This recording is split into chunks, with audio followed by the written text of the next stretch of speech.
السلام علیکم ورحمۃ اللہ وبرکاتہ۔ کہانی زبانی کی جانب سے خوش آمدید۔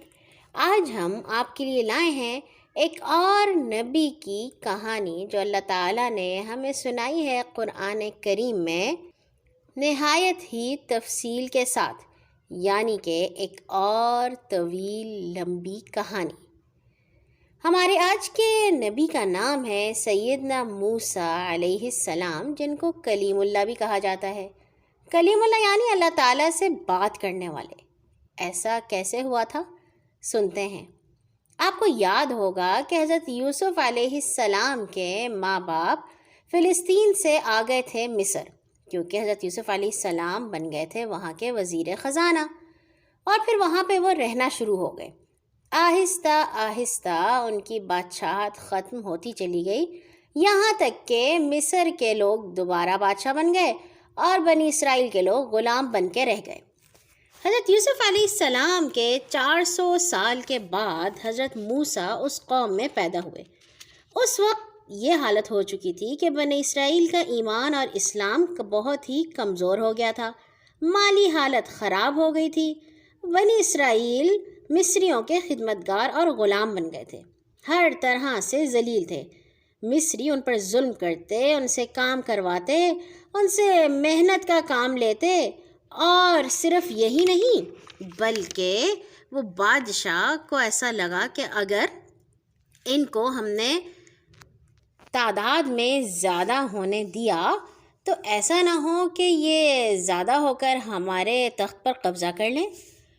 اس نے حکم دیا کہ بنی اسرائیل کے ہاں جو بھی لڑکا پیدا ہو اس کا گلا گھونٹ کر اسے مار دیا جائے، اور اگر لڑکی ہو تو اسے رہنے دیں۔ اس کا خیال تھا اس طرح کچھ ہی دنوں میں بنی اسرائیل کی نسل ختم ہو جائے گی۔ اب ہوا یہ کہ مصر کا بادشاہ فرعون ایک طرف تو یہ تدبیر کر رہا تھا کہ بنی اسرائیل کے لڑکوں کو پیدا ہوتے ہی مروا ڈالے، دوسری طرف اللہ کا کرنا۔ ٹھیک اسی زمانے میں حضرت موسیٰ علیہ السلام پیدا ہوئے۔ اب جب وہ پیدا ہوئے تو ان کی اماں جان کو بہت ہی فکر لاحق ہو گئی۔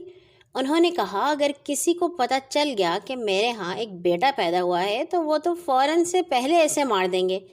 آپ اسی پریشانی میں تھیں کہ اللہ تعالیٰ نے آپ پر وحی بھیجی۔ ڈرنے کی کوئی بات نہیں ہے، آپ بچے کا خیال رکھیے، اور اگر کسی وقت کوئی ڈر ہو تو بچے کو بے کھٹکے دریا میں بہا دینا، ہم اسے لوٹا کر آپ کے پاس ہی پہنچا دیں گے، اسے تو ہم اپنا رسول بنانے والے ہیں۔ حضرت موسیٰ علیہ السلام کی اماں جان کو اس وحی سے کچھ تسلی ہوئی۔ آپ نے اللہ پر بھروسہ کر کے بچے کو صندوق میں لٹایا، صندوق کو دریا میں بہا دیا۔ ساتھ ہی موسیٰ علیہ السلام کی بہن سے کہا بیٹی ذرا تم کنارے کنارے چلتی رہو، دیکھو صندوق کہاں جاتا ہے۔ بہن دور سے صندوق کو دیکھتی رہیں، اس کے ساتھ ساتھ چلتی رہیں۔ صندوق بہتے بہتے فرعون کے محل کے پاس پہنچ گیا۔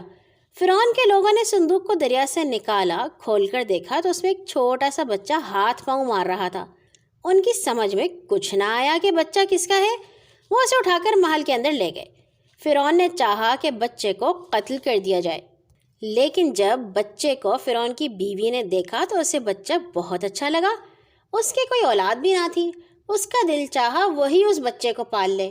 اس نے فرعون سے کہا دیکھو یہ بچہ تو میری اور تمہاری آنکھوں کی ٹھنڈک معلوم ہوتا ہے، اسے قتل کرنے کی ضرورت نہیں، ہو سکتا ہے اس سے ہمیں کوئی فائدہ پہنچے یا ہم اسے اپنا بیٹا بنا لیں۔ اللہ تعالیٰ نے فرعون کے دل کو بھی نرم کر لیا۔ فرعون اور اس کی بیوی نے یہ طے کر لیا کہ وہ بچے کو پال لیں۔ ادھر جب موسیٰ علیہ السلام کی ماں نے یہ سنا کہ بچے کو فرعون کے لوگ اٹھا لے گئے تو ان کے دل کا چین جاتا رہا، مگر اللہ نے ان کے دل کو مضبوط کیا، صبر عطا فرمایا، انہوں نے بڑے ہی ضبط سے کام لیا۔ مگر پھر بھی انہوں نے اپنی لڑکی کو بھیجا کہ ذرا پتہ تو چلائے فرعون کے لوگوں نے بچے کا کیا کیا۔ اب اللہ تعالیٰ کے انتظامات دیکھیے، جب یہ طے ہو گیا کہ بچے کو پالنا ہے تو اس کے لیے کسی دایا کی تلاش ہوئی جو اس کا خیال رکھتی۔ بہت سی عورتیں آئیں مگر موسیٰ علیہ السلام نے کسی کو منہ نہ لگایا۔ یہ بات ان کی بہن کو بھی معلوم ہوئی۔ انہوں نے اس موقع سے فائدہ اٹھایا، کہنے لگی کیا میں تمہارے لیے کوئی ایسا گھرانہ تلاش کروں جو اس بچے کی پرورش انتہائی محبت کے ساتھ کر سکے؟ فرعون کے لوگ بہت ہی پریشان تھے، فوراً راضی ہو گئے۔ اب موسیٰ علیہ السلام کی والدہ کو وہاں بلا لیا گیا، اور لیجئے موسیٰ علیہ السلام پلٹ کر پھر اپنی ماں کی گود میں آ گئے۔ یوں حضرت موسیٰ علیہ السلام شاہی محلوں میں پرورش پاتے رہے، شہزادوں کی طرح ان کی تعلیم و تربیت کا انتظام ہوا، اور وہ بڑھ کر جوان ہو گئے، لیکن ان پر بادشاہی محل کی خراب عادتوں کا کوئی اثر نہ ہوا۔ ان میں وہ برائیاں نہ پیدا ہو سکی جو عام طور پر شہزادوں میں ہوتی تھیں۔ یہ اللہ تعالیٰ کا خاص کرم تھا، انہوں نے آگے چل کر نبی جو بننا تھا۔ جب حضرت موسیٰ علیہ السلام جوان ہو گئے تو ایک دن ایسا ہوا کہ جس وقت لوگ صبح سو سلا رہے تھے، آپ شہر میں کسی کام سے گئے۔ ایک جگہ دیکھا 2 آدمی لڑ رہے ہیں۔ آپ پاس گئے تو معلوم ہوا ایک تو ان کی اپنی قوم کا ہے، دوسرا فرعون کی قوم کا۔ اسرائیلی نے جو حضرت موسیٰ کی قوم کا تھا، آپ کو دیکھ کر فریاد کی۔ عام طور پر فرعون کی قوم والے، جن کو قبطی کہا جاتا تھا، اسرائیلیوں کو ستایا ہی کرتے تھے۔ اس شخص کے شور مچانے سے آپ کو بھی یہی خیال ہوا کہ اس پر ظلم ہو رہا ہے۔ آپ نے قبطی کو ظالم سمجھ کر اس کو ایک مکہ رسید کیا۔ ہونے والی بات، مکہ کچھ ایسا لگا کہ وہ قبطی وہیں ڈھیر ہو گیا۔ موسیٰ علیہ السلام اسے جان سے مارنا نہیں چاہتے تھے۔ یہ دیکھ کر کہ وہ مر گیا، آپ کو بہت افسوس ہوا، اور جب حالات معلوم کیے تو یہ جان کر اور بھی افسوس ہوا کہ قصور قبطی کا نہیں بلکہ اسرائیلی کا تھا۔ انہوں نے اللہ تعالیٰ سے معافی مانگی، اور اللہ تعالیٰ نے ان کی دعا قبول فرما لی کہ انہوں نے جان بوجھ کر ایسا نہیں کیا تھا۔ دوسرے دن پھر آپ شہر گئے، دیکھا وہی اسرائیلی کسی اور سے جھگڑا ہے۔ اس نے پھر آپ کو مدد کے لیے پکارا۔ آپ نے کہا تم بڑے جھگڑالو ہو، ہر ایک سے جھگڑتے ہو۔ اب جو حضرت موسیٰ نے جھگڑے کی وجہ دریافت کی تو پتہ چلا آج اس اسرائیلی پر ہی ظلم ہو رہا تھا۔ یہ جان کر موسیٰ نے چاہا کہ مظلوم کی مدد کے لیے ہاتھ بڑھائیں۔ اسرائیلی سمجھا مجھے مارنا ہی چاہتے ہیں۔ گھبراہٹ میں بول اٹھا، موسیٰ کیا تم مجھے بھی قتل کرنا چاہتے ہو جیسے کل تم نے اس کو قتل کیا تھا؟ بس اس کے اتنا کہتے ہی سب کو معلوم ہو گیا کہ کل جس آدمی کا قتل ہوا وہ کس کے ہاتھ ہوا۔ آن کی آن میں بات پھیل گئی۔ فرعون اور اس کے درباریوں کو اس وقت تک موسیٰ میں بہت سی ایسی باتیں نظر آ گئی تھیں جو انہیں پسند نہیں تھیں۔ اب ان کے ہاتھوں ایک بہانہ آ گیا۔ انہوں نے کہا کہ اس واقعے کو بنیاد بنا کر حضرت موسیٰ کا قصہ پاک کر دیا جائے، انہیں مار ہی دیا جائے۔ لیکن جہاں برے ہوتے ہیں وہاں کوئی نہ کوئی بھلا بھی نکل آتا ہے۔ انہیں درباریوں میں کوئی ایک نیک آدمی بھی تھا جو موسیٰ علیہ السلام کی خوبیوں کو پہچانتا تھا۔ وہ بھاگا حضرت موسیٰ علیہ السلام کے پاس آیا اور خبر دی کہ وہ لوگ یہ مشورہ کر رہے ہیں کہ آپ کو قتل کر دیا جائے، آپ شہر چھوڑ کر کہیں اور چلے جائیے، میں آپ کا بھلا چاہتا ہوں اس لیے ایسا کہہ رہا ہوں۔ موسیٰ علیہ السلام یہ سن کر شہر سے چل دیے۔ آپ کو ڈر تھا کہ کہیں کوئی پیچھے سے آ کے پکڑ نہ لے۔ انہوں نے اللہ تعالیٰ سے دعا بھی کی، اللہ تعالیٰ مجھے ان ظالموں کے شر سے محفوظ رکھنا۔ حضرت موسیٰ علیہ السلام مصر سے نکلے تو آپ نے مدین کی آبادی کا رخ کیا۔ یہاں بسنے والے حضرت ابراہیم کے ہی نسل سے تھے اور حضرت موسیٰ کے رشتہ دار بھی۔ اب موسیٰ علیہ السلام سفر پر نکلے، بالکل تنہا، نہ کوئی ساتھی نہ مددگار، پھر یہ بھی ڈر کہ دشمن نہ پیچھے سے آ کے پکڑ لے۔ چلتے چلتے کچھ دن بعد آپ مدین پہنچے۔ وہاں انہوں نے دیکھا ایک کنویں پر بہت سے لوگ اپنے اپنے جانوروں کو پانی پلا رہے ہیں۔ پاس ہی 2 لڑکیاں اپنے جانوروں کو روکے ہوئے کھڑی ہیں۔ موسیٰ علیہ السلام نے ان سے پوچھا، کیوں تم اس طرح کیوں کھڑی ہو؟ لڑکیوں نے جواب دیا، جب تک یہ سب چرواہے اپنے جانوروں کو پانی نہ پلائیں ہم کیسے پلا سکتے ہیں؟ ہم سب کا انتظار کرتے ہیں، ہمارے ابا جان بہت کمزور ہیں۔ موسیٰ علیہ السلام نے جب یہ دیکھا تو انہوں نے لڑکیوں کے جانوروں کو پانی پلا دیا۔ پانی پلا کر وہاں سائے میں کسی جگہ بیٹھ گئے اور اللہ تعالیٰ سے دعا کی، اے میرے رب، میں ہر اس بھلائی کا محتاج ہوں جو تو نے میری طرف بھیجی ہے۔ اب ہوا یہ کہ جب وہ لڑکیاں گھر واپس گئیں تو ان کے باپ نے پوچھا، آج تم جلدی کیسے آ گئیں؟ انہوں نے بتایا، ایک نیک آدمی تھا، اس نے ہمارے جانوروں کو پانی پلا دیا۔ ان کے والد بڑے خوش ہوئے اور کہا کہ جاؤ اس نوجوان کو میرے پاس بلا لاؤ، میں اس سے ملوں گا۔ لڑکی حضرت موسیٰ کے پاس آئی اور کہنے لگی کہ میرے والد آپ کو بلاتے ہیں تاکہ وہ اس احسان کا کچھ بدلہ کر سکیں۔ موسیٰ علیہ السلام اس لڑکی کے ساتھ ہو لیے، جا کے ان کے والد سے ملے، انہیں ساری کہانی سنائی۔ انہوں نے کہا، اب ڈرنے کی کوئی بات نہیں، اطمینان رکھو، ان ظالموں کے پنجے سے تم چھٹکارا پا گئے۔ اب موسیٰ علیہ السلام وہاں ٹھہر گئے۔ ایک دن ایک لڑکی نے اپنے باپ کے سامنے تجویز رکھی کہ کیوں نہ آپ اس نوجوان کو اپنے ملازم رکھ لیں طاقتور بھی ہے، امانت دار بھی۔ ان کے والد کو یہ بات بڑی پسند آئی۔ انہوں نے حضرت موسیٰ سے کہا، میرا جی چاہتا ہے میں اپنی دونوں بیٹیوں میں سے ایک کا آپ سے نکاح کر دوں، مگر اس شرط پر کہ آپ 8 سال تک میرے ہاں نوکری کریں گے۔ 10 پورے ہو گئے تو اچھی بات ہے۔ حضرت موسیٰ علیہ السلام نے ان کی یہ بات مان لی اور یوں ان کا نکاح ہو گیا اور وہ 8 سال تک وہاں پہ رہنے لگے۔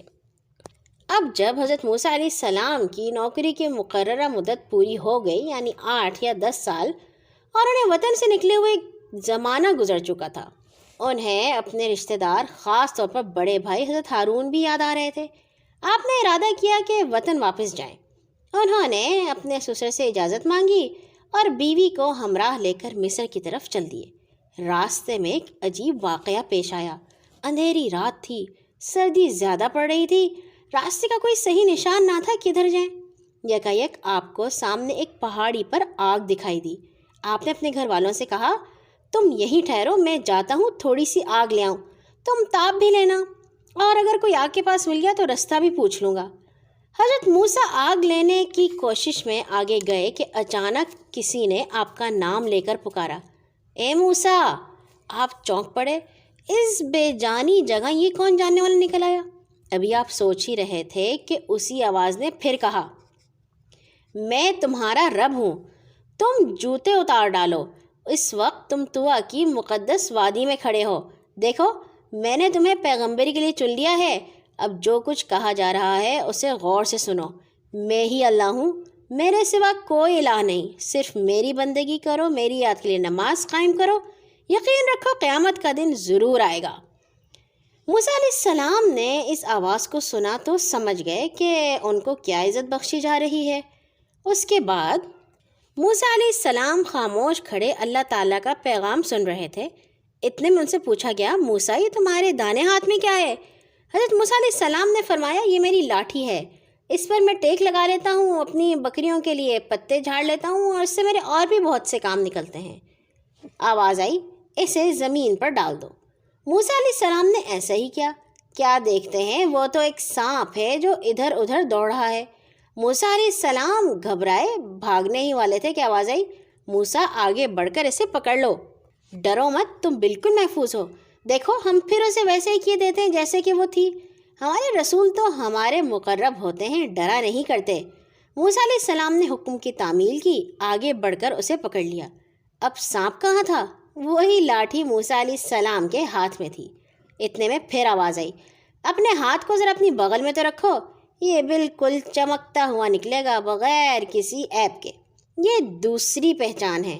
یہ دونوں نشانیاں تم کو تمہارے رب کی طرف سے دی جا رہی ہیں تاکہ تم فرعون اور اس کے سرداروں کو دکھاؤ اور انہیں ہماری نافرمانی سے روکو، بڑے ہی نافرمان ہو گئے ہیں۔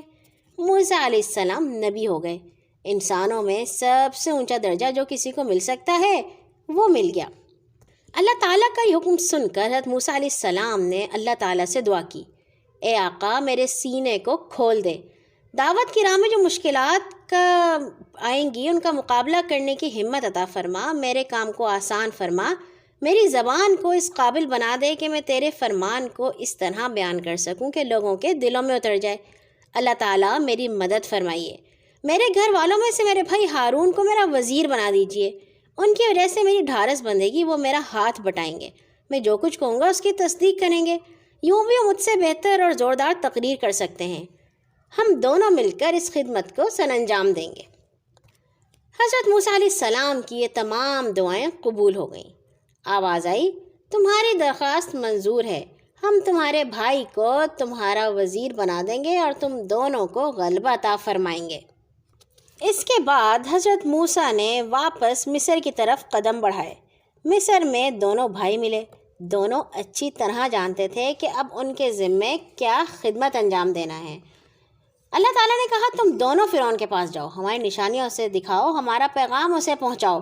یہ سن کر دونوں نے عرض کیا، اے مالک، ہمیں یہ ڈر ہے کہیں وہ ہماری باتیں سن کر ایک دم غصے میں نہ آ جائے۔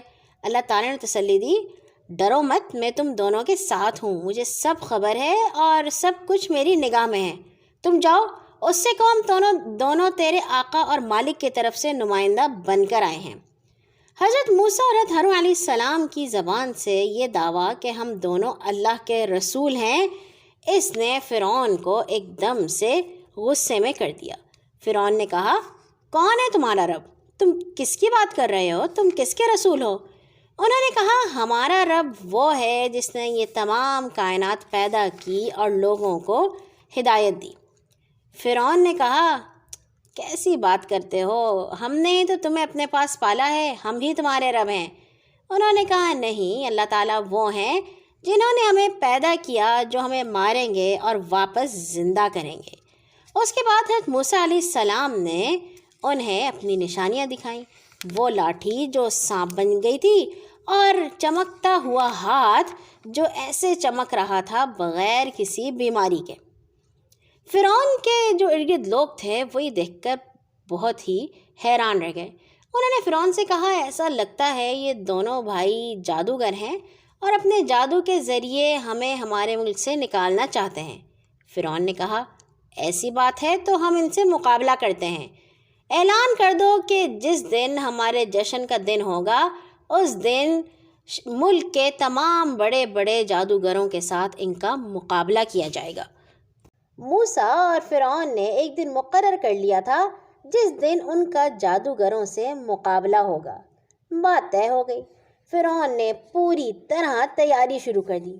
ادھر موسیٰ علیہ السلام نے پھر ایک آخری بار لوگوں کو سمجھانے کی کوشش فرمائی۔ آپ نے ان تمام جادوگروں اور دوسرے لوگوں کو اپنی پوری بات سمجھائی۔ انہوں نے فرمایا، دیکھو، یہ جو کچھ تم کر رہے ہو اس میں تمہارے لیے ہلاکت ہی ہلاکت ہے۔ اپنے اس من گھڑت شرک کو اللہ کی طرف منسوب نہ کرو، اس کا پیغام نہ ٹھکراؤ، ایسا نہ ہو اس کا عذاب تم پر ٹوٹ پڑے۔ لوگوں نے جب حضرت موسیٰ علیہ السلام کی باتیں سنی تو کچھ غور کرنے پر آمادہ ہوئے۔ اس صورتحال کا اندازہ کرتے ہی فرعون اور اس کے سرداروں میں پھر کھلبلی مچی۔ سب نے مل کر مشورہ کیا کہ حضرت موسیٰ کے خلاف پروپیگنڈا کیا جائے۔ انہوں نے ملک کی دہائی دی اور اپنے کلچر کا واسطہ دے دے کر سمجھانا شروع کیا۔ تم کو معلوم بھی ہے یہ دونوں کون ہیں؟ یہ دونوں بڑے جادوگر ہیں، چاہتے ہیں اپنے جادو کے زور سے تم کو تمہارے دیش سے نکال دیں، تمہارے پسندیدہ مذہب اور بہترین تہذیب کو ختم کر کے رکھ دیں۔ موسیٰ علیہ السلام بھی کچھ باتیں کہہ رہے تھے۔ ہونا تو یہ چاہیے تھا کہ ان کی مخالفت کرنے والے لوگوں کو سمجھاتے کہ یہ جو کچھ کہہ رہے ہیں وہ غلط کہہ رہے ہیں، مگر وہ اپنی بات کرتے رہے۔ فرعون کے اس پروپیگنڈے کا اثر ہوا اور جو لوگ موسیٰ علیہ السلام کی طرف بڑھ سکتے تھے وہ ٹھٹک کر رہ گئے۔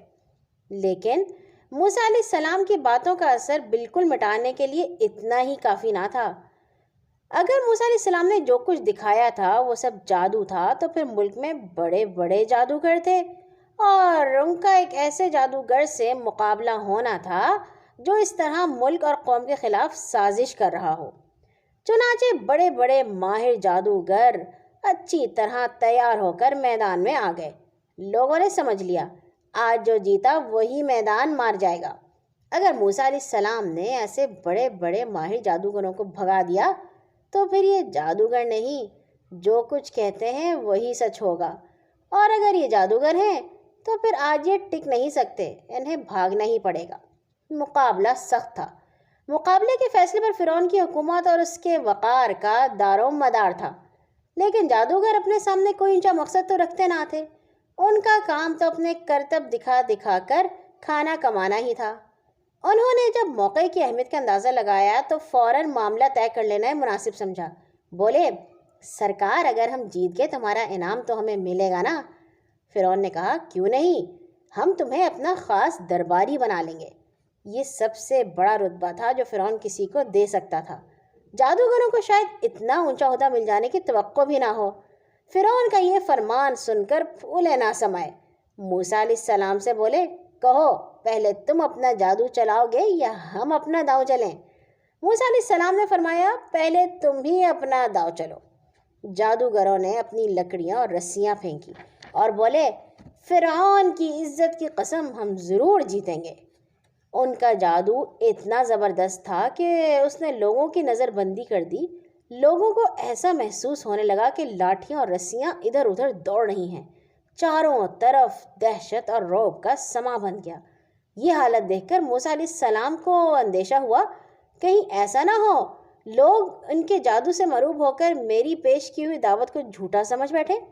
ابھی یہ خیال دل میں آیا ہی تھا کہ اللہ تعالیٰ نے ان کی ڈھارس بندھائی۔ ارشاد ہوا، موسیٰ ڈرنے کی کوئی بات نہیں، سر بلندی اور جیت تمہارے ہی لیے ہے۔ یہ تمہارے ہاتھ میں جو لاٹھی ہے ذرا اسے ڈال تو دو، دیکھو جو انہوں نے تماشا رچایا ہے وہ ابھی کے ابھی ختم ہوا جاتا ہے۔ انہوں نے جو کچھ بنایا ہے وہ جادو ہی تو ہے، اور بھلا جادو کوئی جیت سکتا ہے؟ موسیٰ علیہ السلام نے اپنی لاٹھی پھینک دی، وہ اژدہا بن گئی۔ یہ اژدہا جدھر گیا وہاں سے جادو کا اثر فوراً ختم ہو گیا، اور لوگوں نے دیکھا کہ جادوگروں کا سارا کیا دھرا آن کی آن میں ختم ہو گیا۔ عجیب منظر تھا۔ فرعون اور اس کے سارے درباری مبہوت کھڑے تھے۔ لوگوں کی آنکھیں پھٹی کی پھٹی رہ گئیں۔ ان کی سمجھ میں کچھ نہ آیا یہ کیا ہو رہا ہے۔ ادھر جادوگروں کا بھی عجیب حال تھا۔ انہیں یقین تھا کہ جادو کے فن میں انہیں کوئی نہیں ہرا سکے گا۔ اب جو انہوں نے دیکھا کہ ان کا جادو آن کی آن میں ختم ہو گیا تو ان کی آنکھوں کے سامنے بجلی سے کون گئی، پوری حقیقت سامنے آ گئی۔ انہیں یقین ہو گیا کہ موسیٰ علیہ السلام جو کچھ کہہ رہے ہیں بالکل ٹھیک کہہ رہے ہیں، اور یہ یقیناً اللہ کے رسول ہیں۔ تمام جادوگر سجدے میں گر پڑے اور کہنے لگے، ہم ایمان لائے اس خدا پر جو دونوں جہان کا پالنے والا ہے، وہ جس کی بندگی کی دعوت موسیٰ اور ہارون دیتے ہیں۔ فرعون اس حادثے کے لیے بالکل تیار نہ تھا۔ جادوگروں کی اس حرکت سے تو سارا کھیل ہی بگڑ گیا۔ موسیٰ علیہ السلام کی بات کو ہلکا کرنے اور ان کی دعوت کا اثر مٹانے کے لیے جس نے جو چال چلی تھی وہ بجائے مفید ہونے کے اسی پر الٹ گئی۔ بھلا جب اتنے بڑے بڑے جادوگروں نے جان پر کھیل کر فرعون کے سامنے بھرے مزے میں اعلان کر دیا کہ موسیٰ علیہ السلام نے جو کچھ پیش کیا وہ جادو نہیں ہے، تو پھر اب کیا گنجائش باقی رہ گئی کہ انہیں جادوگر کہہ کر لوگوں کو ان کی بات سننے سے روکا جا سکے؟ فرعون کو غصہ آ گیا، کہنے لگا، اچھا تو تم میری اجازت کے بغیر ایمان لانے کا اعلان کر بیٹھے؟ اب معلوم ہوا دراصل موسیٰ تمہارے سب کے گرو ہیں، اور تم سب نے مل کر حکومت کے خلاف ایک بہت بڑی سازش کا جال پھیلایا ہے۔ تم چاہتے ہو کہ اس دیش میں رہنے والوں کو نکال باہر کرو، خود یہاں کے مالک بن بیٹھو۔ سن لو، تمہاری سازش کامیاب نہیں ہوگی۔ تمہیں ابھی پتہ چلا جاتا ہے کہ تمہارا کیا حشر ہوگا۔ ہم تمہارے ہاتھ پیر کٹوا کر تم سب کو سولی پر چڑھا دیں گے۔ تمہیں معلوم ہو جائے گا کون سخت سزا دے سکتا ہے، ہم یا کوئی اور۔ مگر جادوگر انہوں نے یہ بات سن کر سجدے سر اٹھایا، کہنے لگے، اس سے کیا ہوتا ہے؟ جو حقیقت ہمارے سامنے کھل کر آ چکی ہے اس کے مقابلے میں ہم آپ کی بات کو کوئی وزن نہیں دے سکتے۔ ہمیں کچھ ڈر نہیں، آپ کا جو چیز چاہے کر ڈالیے۔ زیادہ سے زیادہ اسی زندگی پر تو آپ کا بس چل سکتا ہے، اس کے بعد تو آپ کچھ بھی نہیں کر سکتے۔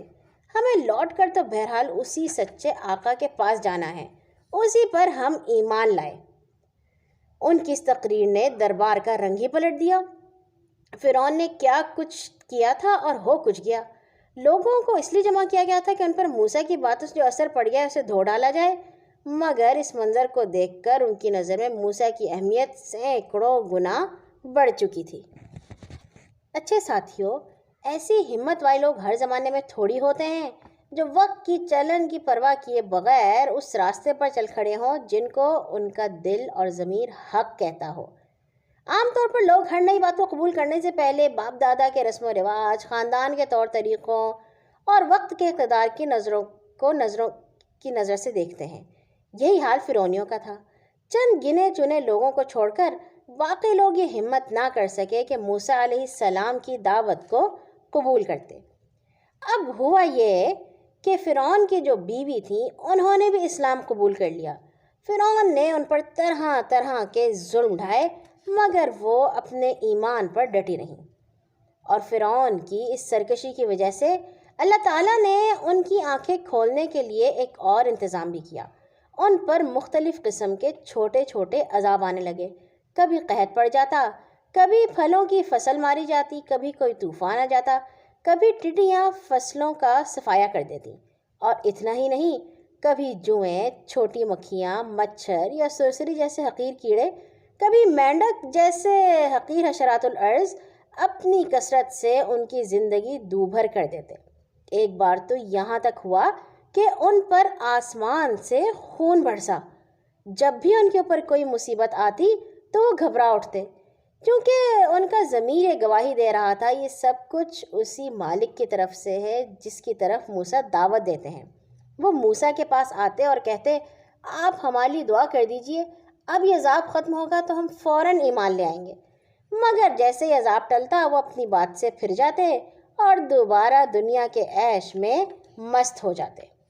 اور یوں ہی فرعون اسی طرح موسیٰ علیہ السلام کو جھٹلاتے رہے، اللہ تعالیٰ کی نشانیوں کا کھلا کھلا مذاق اڑاتے رہے، یہاں تک کہ موسیٰ علیہ السلام کو اسلامی دعوت کا کام کرتے کرتے 40 سال گزر گئے۔ اب اللہ تعالیٰ کی طرف سے ارشاد ہوا کہ میرے بندوں کو راتوں رات ملک مصر سے نکال لے جاؤ۔ غرض ایک رات حضرت موسیٰ اور حضرت ہارون علیہ السلام بنی اسرائیل کو ساتھ لے کر فلسطین کی طرف چل کھڑے ہوئے۔ کچھ دور ہی گئے ہوں گے کہ فرعون کے لوگوں کو پتہ لگ گیا کہ بنی اسرائیل شہر چھوڑ کر چلے گئے ہیں۔ فوراً ہی فرعون کو خبر دی گئی۔ وہ سن کر آگ بگولا ہو گیا، فٹافٹ اپنی فوج کے لوگ دوڑائے اور کہا کہ یہ تھوڑے سے لوگ اور ان کی یہ جرت کہ یہ ہم سے نکل کے بھاگیں۔ فرعون بھی اپنی فوج کے ساتھ ساتھ نکل کھڑا ہوا، اور سورج نکلتے نکلتے یہ فوج بنی اسرائیل کا پیچھا کرنے کے لیے روانہ ہو گئی۔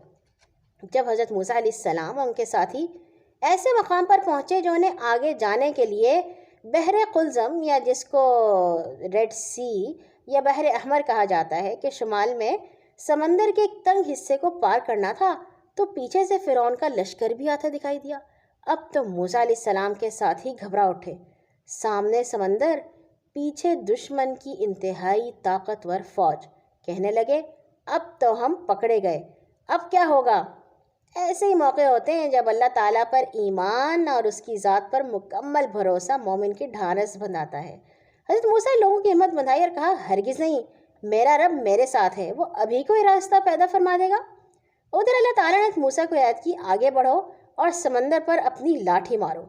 خدا کی قدرت، سمندر کا پانی 2 حصوں میں اس طرح پھٹ گیا کہ بیچ میں ایک صاف راستہ نکل آیا۔ اس کے دونوں طرف پانی اس طرح رک کر کھڑا ہو گیا جیسے کوئی پہاڑ کھڑا ہو۔ حضرت موسیٰ علیہ السلام اپنے ساتھیوں کو لے کر اسی راستے سے سمندر میں اتر پڑے، اور جب تک فرعون کا لشکر وہاں پہنچا یہ لوگ پار بھی ہو گئے۔ اب جو فرعون نے دیکھا کہ شکار قابو سے باہر ہو گیا تو بے تاب ہو کر بلا کچھ سوچے سمجھے اسی راستے پر گھوڑے دوڑا دیے۔ جب فرعون اور اس کا پورا لشکر اچھی طرح سمندر میں اتر گیا تو اللہ تعالیٰ کے حکم سے پانی کے دونوں حصے پھر مل گئے۔ آن کی آن میں فرعون اور اس کے لشکر کی لاشیں پانی کی سطح پر تیرنے لگیں۔ اس خاص موقع پر جب فرعون ڈوبنے لگا، اس نے دیکھ لیا کہ بالکل موت کے منہ میں ہے، تو اس نے کہا میں ایمان لاتا ہوں اس خدا پر جس کے سوا کوئی الہ نہیں، وہی خدا جس کو بنی اسرائیل نے اپنا آقا تسلیم کیا ہے، میں بھی اس کے فرما برداروں میں شامل ہوتا ہوں۔ لیکن ظاہر ہے ایسے موقع پر جب موت سر پہ ہو ایمان کوئی کام نہیں دیتا۔ چنانچہ فرعون کے جواب میں کہہ دیا گیا اب ایمان لایا، حالانکہ اس سے پہلے برابر نافرمانی کرتا رہا، تو بڑا ہی مفسد تھا۔ فرعون ڈوب گیا، اس کے ساتھ ہی سمندر کی مچھلیوں کی خوراک ہو گئے، لیکن اللہ تعالیٰ نے فرعون کی لاش کو محفوظ رکھا۔ یہ ایک کنارے آ لگی تاکہ لوگ اسے دیکھیں اور عبرت حاصل کریں۔ کہا جاتا ہے اس فرعون کی لاش آج تک مصر کے عجائب خانوں میں موجود ہے اور اس پر نمک کی ایک تہ چڑھی ہوئی ہے۔ فرعون ڈوب گیا، بنی اسرائیل کو اس کے عذاب سے نجات مل گئی، اور موسیٰ علیہ السلام اپنے ساتھ ان کو لے کر بڑھے فلسطین کی طرف۔ اور یہ کہانی یہاں پہ پہنچی اپنے اختتام کو۔ کل آئیں گے انشاءاللہ ایک اور نئی کہانی کے ساتھ۔ اللہ حافظ۔